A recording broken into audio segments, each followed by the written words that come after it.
여러분 안녕하십니까? 오늘은 10월 31일, 10월 마지막 날입니다. 둘째 날 십자가의 서문이라는 제목으로 함께 말씀을 연구하도록 하겠습니다. 다 함께 기도하고 시작하겠습니다.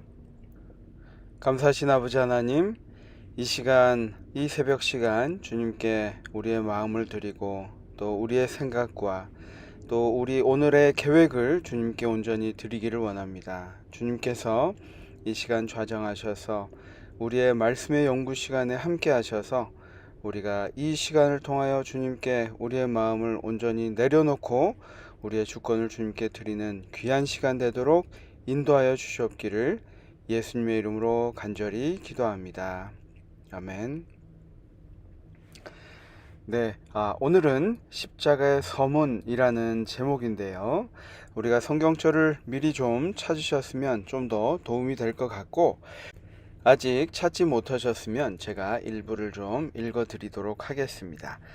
시작하는 말씀은 이렇습니다. 예수님께서 자신의 고난과 죽음에 관해 말씀하셨을 때 제자들은 어떻게 반응했으며 그들의 반응은 성경을 오해하는 것의 위험에 대해 우리에게 무엇을 가르쳐 주는가?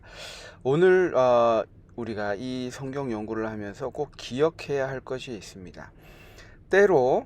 때로는 우리가 하나님의 말씀을 오해함으로 우리가 가져오는 고난들이 있다는 것입니다.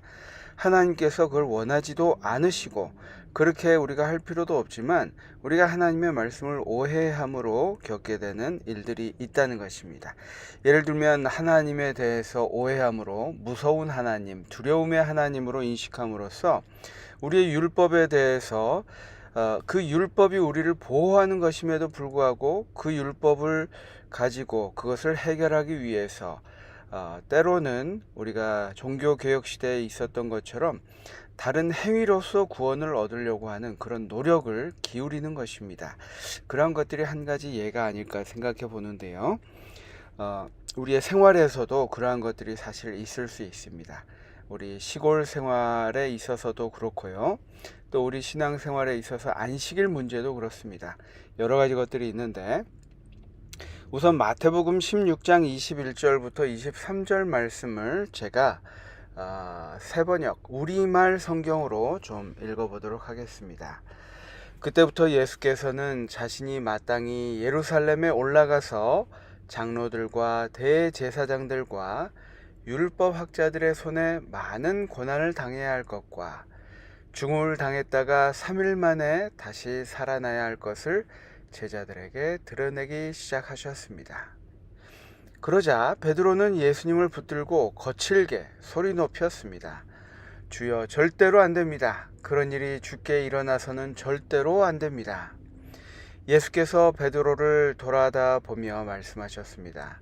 사탄아, 내 뒤로 물러가거라. 너는 나를 넘어뜨리는 걸림돌이다. 내가 하나님의 일은 생각하지 않고 사람의 일만 생각하는구나. 마태복음 16장 21절부터 23절 말씀입니다. 우리 나머지 네 성경절도 이 예수님의 죽음에 대해서 오해하고 있는 이 모습들이 기록되어 있습니다. 예수님께서는 죽기 위해 태어나셨으며 죽기 위해 사셨습니다. 어제 내용도 이 부분이 있는데요. 예수님의 모든 발걸음은 그분을 갈보리 십자가 위에서 이루실 위대한 속죄 희생으로 이끌었습니다. 자신의 사명에 대해 분명히 알고 계셨던 예수님께서는 그 누구도 그 무엇도 자신의 사명을 방해하지 못하게 하셨습니다. 그분의 모든 생애는 십자가 위에서 죽으실 일의 서문이었습니다. 화인 여사의 글에 이 말씀이 있습니다. 예수님의 모든 삶의 마지막 목적, 이것은 바로 십자가에 달려 돌아가시는 일이었다라는 것입니다. 우리가 반대로 생각해 보면 우리가 이 사명을 이해하지 못할 때, 예수님의 사명을 이해하지 못할 때 우리도 마찬가지로 이 제자들의 실수, 특별히 베드로의 실수를 마찬가지로 했을 것입니다. 그 예수님의 사명을 알지 못하고 우리가 예수님의 사역을 하나하나 볼 때 우리도 마찬가지로 가룟 유다와 같은 실수를 범했을 것입니다. 그래서 이 예수님의 사역을 온전히 이해하는 것은 당시에는 어려웠겠지만 정말 중요한 것이었다는 것을 우리가 다시 한번 볼 수 있는데요. 지상 사역의 마지막 기간 동안 예수님께서는 제자들에게 점점 더 분명히 다가오는 자신의 죽음에 대해서 말씀하셨습니다. 그러나 그들은 예수님의 말씀을 제대로 이해하지 못했을 뿐만 아니라 받아들이려고도 하지 않았던 것입니다. 그러니까 우리가 신앙을 하면서 신앙 가운데 우리가 원하는 것을 미리 정해놓고 그것에 신앙을 맞추려고 하는 경향이 분명히 있음을 우리가 알 수 있습니다. 메시아의 역할에 관한 잘못된 개념으로 가득 차 있었던 그들에게 그들이 메시아로 여겼던 예수님의 죽음은 절대로 받아들이고 싶지 않는 일이었다. 그들의 잘못된 신학이 그들을 불필요한 아픔과 고통으로 이끌었다. 우리 지금 말씀을 함께 연구하시는 우리 성도님들 가운데서도 이러한 이 말이 어떤 의미인지 알고 계실 것입니다. 우리가 잘못된 신학적인 이해를 가질 때에 불필요한 아픔과 고통을 우리가 알게 됩니다. 영혼 불멸에 대해서도 우리가 알지 못할 때에 끊임없이 신앙에 있어서 우리가 해결되지 않는, 그리고 거기에 대한 혼돈으로 인해서 우리가 어려움을 당하게 됩니다. 우리 주변에 특별히 신앙을 하시지만 재림교회 신앙을 하지 않으시는 분들 가운데 이 영혼불멸이나 또 안식일, 창조, 또 화인 여사의 기별들, 이러한 것들이 해결되지 않고 올바로 이해하지 못함으로 불필요한 것들을 많이 우리가 겪게 된다는 것이죠. 예수님께서는 이미 니고데모에게 이렇게 말씀하셨습니다. 모세가 광야에서 뱀을 든 것 같이 인자도 들려야 하리니 이는 그를 믿는 자마다 영생을 얻게 하려 하심이니라. 요한복음 3장 14절과 15절 말씀인데요. 분명히 예수님께서 말씀하셨습니다. 제자들에게도 말씀하시고 예수님께서 죽으셔야 함에 대해서 이야기를 하셨지만 그것을 온전히 이해하지도 못했고 또 받아들이려 하지 않았다라는 것이 핵심입니다. 묵상 부분에 그것을 이야기하고 있죠. 백성들, 특히 하나님의 택하심을 받은 이스라엘 백성들이 메시아의 초림에 관해 잘못 이해하고 있었습니다. 오늘날 존재하는 예수님의 재림에 관한 잘못된 이해는 어떤 것들이 있을까요? 제가 그 전에 좀 언급을 드리긴 했지만 특별히 하나님을 믿는 백성으로서 이러한 오류에 빠지기 쉽다는 것입니다. 왜냐하면 메시아로 오신 예수님이 그 역할이 우리가 기대하는 것과 다르다는 것을 알지만 인정하지 않고 받아들이지 않은 경우가 바로 이스라엘 민족의 경우이죠. 그런 상황이 우리 삶 속에서도 있다는 것입니다. 우리의 이익과 관련된 것들, 때로는 우리의 가족과 관련된 것들, 여러 가지 면에서 그런 것들이 있을 것입니다. 빌립보 가이사랴 지방에 계실 때 예수님께서는 제자들에게 자기가 예루살렘에 올라가 장로들과 대제사장들과 서기관들에게 많은 고난을 받고 죽임을 당하고 제3일에 살아나야 할 것을 말씀하셨습니다.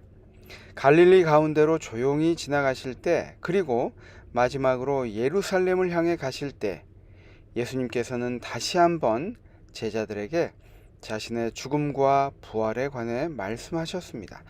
하지만 그 말씀이 자신들이 원하는 것이 아니었기 때문에 제자들은 듣지 않았고 또 우리도 얼마나 이렇게 쉽게 같은 실수를 범하고 있는가 교과에서 이야기하고 있습니다. 우리가 하나님을 신실히 믿고 따르는 것 중요하지만 거기에 우리의 기대를 충족시켜 주시는 그것을 바라고 믿음을 갖는 그러한 경우가 우리에게 있지 않는가 한번 생각해 볼 필요가 있다는 것입니다. 그리고 더욱이 그것이 하나님의 뜻과 일치하지 않는다면 때로는 세상 속에서 우리가 얻고자 하는 것들, 자식을 통해서 이루고자 하는 것들, 또 내가 교회 생활에서 내 지위와 또 내 신앙 연수와 관련해서 내가 좀 더 욕심을 부리는 것들, 이러한 것들이 혹시 내가 기대하고 있는 예수님, 교회에 대한 잘못된 견해가 되지 않을까 생각을 해봅니다. 영감의 교훈에는 이렇게 이야기하고 있습니다. 예수님의 말씀을 이해하지 못했던 제자들이라는 제목인데요. 그리스도께서 십자가에 못 박히셨을 때 제자들은 그분께서 부활하시리라는 것을 믿지 않았다. 그분은 제3일에 부활하리라고 분명히 말씀하셨으나 그들은 혼란하여 그분이 뜻하신 바를 알지 못하였다. 이와 같이 이해력이 없었으므로 그들은 그분이 운명하셨을 때 완전한 절망에 빠졌다. 그들은 처절하게 낙심하였다. 사도행전의 말씀입니다. 이렇게 우리가 하나님의 뜻을 우리의 기준으로 또 우리의 이해와 관련하여 하나님의 뜻을 오해하거나 그 뜻을 온전히 이해하지 못할 때 큰 혼란에 빠질 것임을 이야기하고 있습니다. 우리가 예언 해석에 있어서도 이러한 부분을 잘 이해해야 할 것입니다. 무조건 우리가 예수님의 재림에 대해서 종말론적으로 바라보는 그 위기의식만으로 이것이 해결되지 않는다는 것입니다. 하나님께서 정하신 기간이 있고 그 기간을 통하여 예수님께서 다시 오실 것입니다. 그리고 그 이전에 개인적인 종말이 분명히 있을 수도 있습니다. 하지만 우리가 그러한 두려움을 가지고 하나님을 믿게 하는 그런 신앙관을 가질 때 어떻게 보면 우리가 오래전에 재림교회 신앙 초기 지도자들이 겪었던 그런 것들처럼 우리에게도 그런 실망이 닥칠 때가 있다는 것입니다. 그래서 기도 부분을 읽고 우리가 마무리하도록 하겠습니다. 예수님을 믿고 따른다는 것의 참된 의미를 제대로 깨닫고 싶습니다.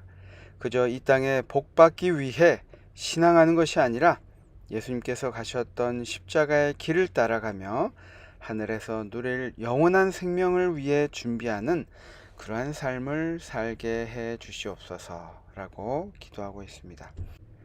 그러면 오늘 배운 내용을 기억하시면서 다 함께 기도하시겠습니다.